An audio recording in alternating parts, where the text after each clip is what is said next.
Did Nabi really improve Kaizer Chiefs? This depends on who you ask, because 2 weeks ago, if you had asked, is Nabi very good for Kaizer Chiefs? Everyone was going to say yes. Well, 90% of people, because we just won our first cup in 10 years. But now the Chiefs failed to make it to the top 8. People have changed their tune. But if we look at the numbers, they tell you something different. Let's start with these numbers here. So as you can see, Kaizer Chiefs played 29 matches, actually 28 matches this season, if you don't count Royal AM. And if you look at the goals that we scored, last season under Calvin Johnson and Tsegi, it was 30 goals, but this time we conceded 34. That is 4 more goals than last season, so that tells you that the defense was not that great, but you also bought new players, so how come we got worse?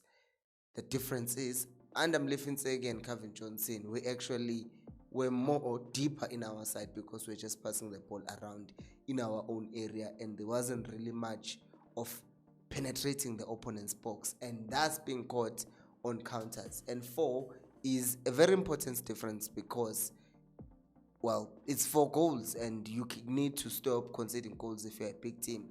But these are some stats that you can explain away. Now, if you look at another stat here, which is the fact that you look at the attacking stats, which are the ones that are most significant when it comes to Chiefs so far this season, because one of the problems is we are not scoring a lot of goals, especially under Mlefintsege.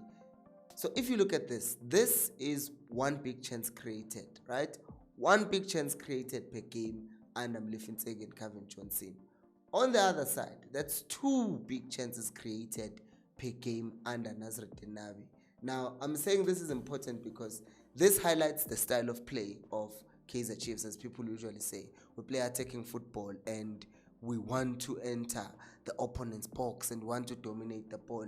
And that's exactly what has happened under Nazruddin Nabi. Whether you like it or not, statistically, not based on your feelings, Chiefs have created more chances this season. And as a result, you will see that if you continue to look at the stats, the chances that we've missed, it's 1.5 chances, which, by the way, you take that 1.5, you times by 28, you'll find the Chiefs have missed our 58 big chances. And yes, even last year, they were still missing 0.6 big chances per game, which, by the way, just speaks of quality this season and last season, because if you are creating 1%, like you are creating one goal scoring opportunity and you are missing 0.6, that basically means in every 10 games you would create 10 goals, right? Or for every 10 chances that you concede, you would miss 6 of them. That's what was happening under Calvin Johnson.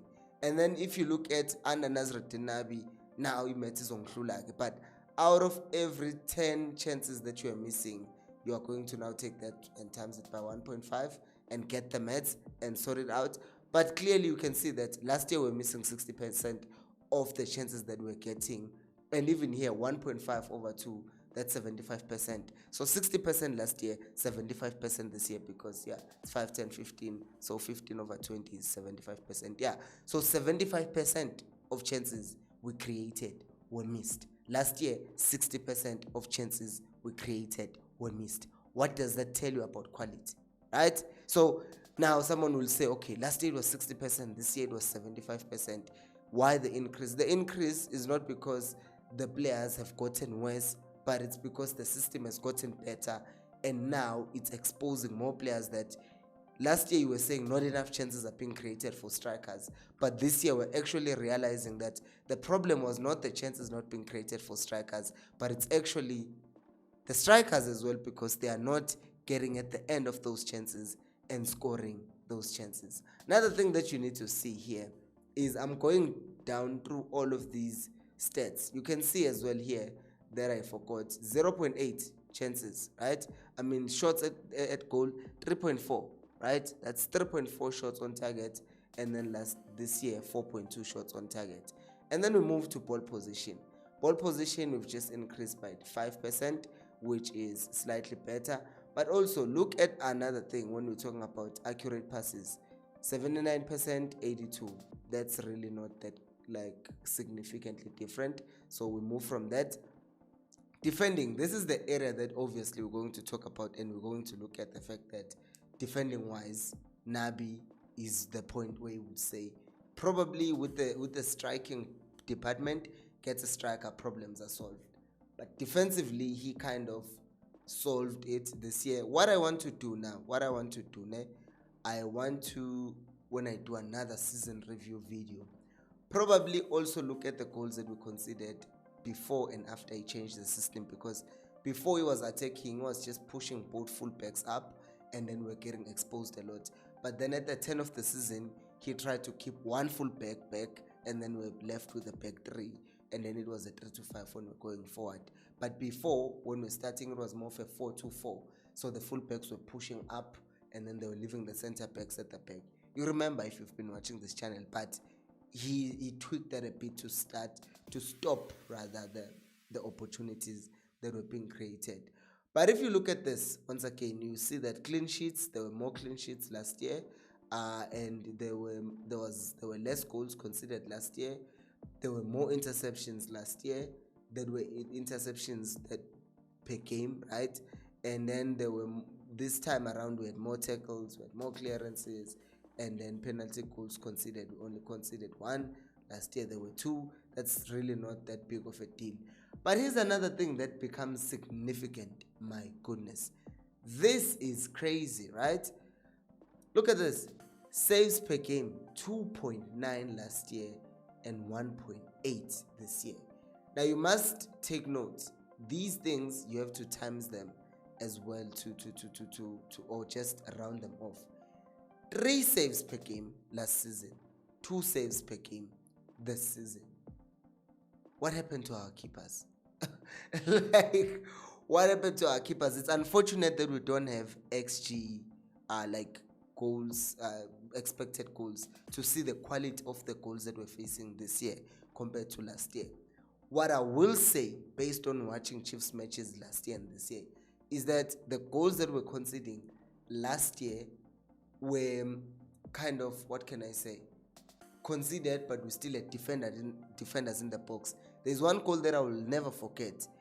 Given him, Simango plays the pass back, and then what happened is we're playing against SuperSport in Limpopo, and then somehow the ball ended up with SuperSport, and then they scored the goal, and all our defenders were at the back. But if you look at the goals that we're conceding this year, you see that it's usually counters because of where we are when we're attacking. And there are some goals that we concede that are like, oh, we shouldn't have conceded that. But for the most part, like the game against Polokwane City where we lost, we ended up lost the game 2-0. They started playing from the back. That wasn't a counter. That game as a whole, Cross could have done better. But in that game alone, you saw that the goals that were conceding here. I'm so sorry. The goals that were conceding here in that game were different from the goals that were conceded in other games, whereby we're attacking, then we lose the ball, and then the next thing you see, we're conceding. So yeah, that is just incredible. So what I will say now, based on the numbers, they are saying that attacking wise, based on the numbers, not me what I think, the numbers are saying that when it comes to attack, without explaining it away, Chiefs are much better in attack this season. But when it comes to defending, Chiefs are worse, right? Like, objectively, that is just the truth. Defensively, we are worse. Offensively, we are much better. So now the question is, based on you, which one is better? Was this season the better season, or was the last season the better season? I'll just throw in there. This is when we're talking about the league. But overall, I can then just throw in the league and then throw in the Nedbank Cup and say, were we actually better this season? And I will say we were, because we won the league. I mean, we didn't win the league, but we won the cup. Something that 8 other coaches before Nabi couldn't do. So winning a cup for me was a priority. And we did it. We won the cup. Am I happy that we didn't make the top 8? Of course I'm not. But the question is, if I'd gotten the top 8 and not won the Nedbank Cup, would I think Nabi did a good job? No. Because yes, we could have won and we have gotten 15 wins. Let's just say we got 15 wins and we got say 10 draws. That puts us on 55 points and we only lost 5 matches. That is beautiful to see, right? That would have been very good. But without winning the cup, I would still look at it and think I would have loved to win a cup. So take me back to the beginning of the season and give me a choice. I choose the cup any day of the week. And then from there, from that confidence, take me to the next season and put me in African competition and force the management to buy better players. Then all of a sudden, our league form improves because our squad quality will also improve. But what do you guys think? Let me know down in the comment section below. Thank you so much for watching, and until next time, remember, equals at Pelumo.